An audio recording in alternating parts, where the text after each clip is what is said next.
Curious. You might have heard the saying that Indian lungs are just built differently. It's a common colloquialism passed around to explain away why an entire population seems to breathe a little shallower. But in medical science, we don't accept hearsay. We require proof. That proof arrived with the Agarwal and Salvi 2020 study.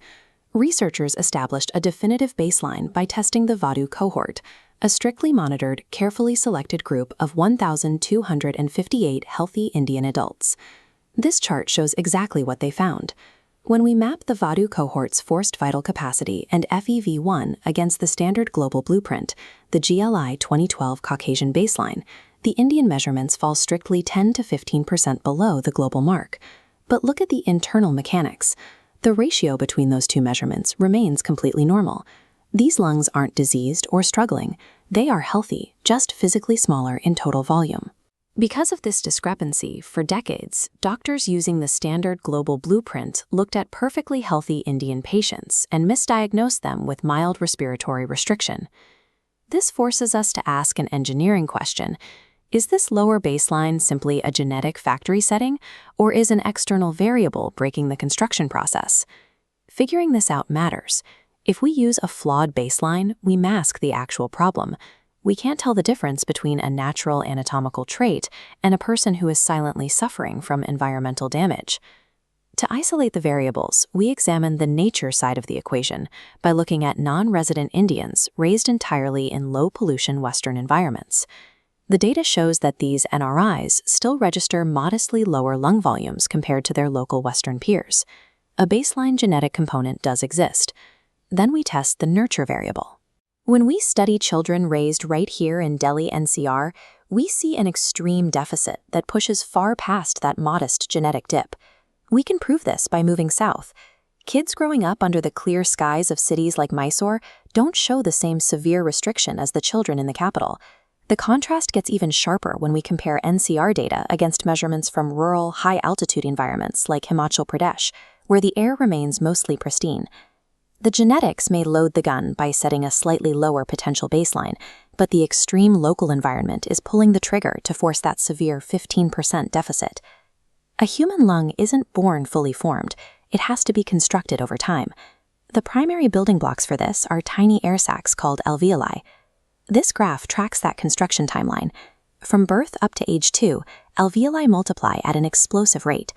After age 2, rapid multiplication stops. The process shifts into a secondary phase, a gradual expansion of overall volume and function, slowly climbing until the late teens. For this delicate construction phase to happen without interruption, the World Health Organization sets a strict limit. Developing lungs should process a maximum of 15 micrograms of PM 2.5 particles over a 24-hour period. Compare that safe baseline to the mathematical reality on the ground. In Delhi NCR, the annual average hovers around 100 micrograms. On bad days, the air carries hundreds of micrograms of toxic particulate. Breathing 6 to 7 times the toxic limit violently interrupts the generation of new alveoli. And it happens precisely during that unrepeatable growth window. That 15% deficit is a permanent cap. Once the developmental window closes at age 2, those unbuilt alveoli can never be recovered. The adult's maximum physical potential is permanently stunted. When we translate that anatomical deficit into external reality, we have to look at what a permanent 15% missing reserve does to a person's life. We see it in India's historical struggles on the global athletic stage. Elite athletes require absolute maximum oxygen extraction. Operating without that top 15% of capacity is a massive, unseen systemic disadvantage against international competition. On a local level, it means everyday children hit an early cardiovascular wall during school sports. Their muscles demand oxygen that their structurally limited lungs simply cannot supply fast enough. In a medical setting, the costs are exacted in the cardiac ICU. A heart fighting to survive depends entirely on the lung's capacity reserve to support it. If that reserve was never built, the heart fails. The outdoor air quality in major urban centers like the NCR will not be fixed in time to save the current generation's developmental window. These infrastructure changes required will take decades. Because the outdoor environment is a failed variable, parents have to focus on the only actionable lever they can pull: 24/7 indoor air protection. Strictly filtering the air during sleep and indoor play engineers a safe microenvironment. It is the only immediate way to safeguard that critical alveoli construction phase. Outdoor pollution is a systemic failure, operating beyond an individual's control. But indoor air quality is a highly measurable, controllable environment.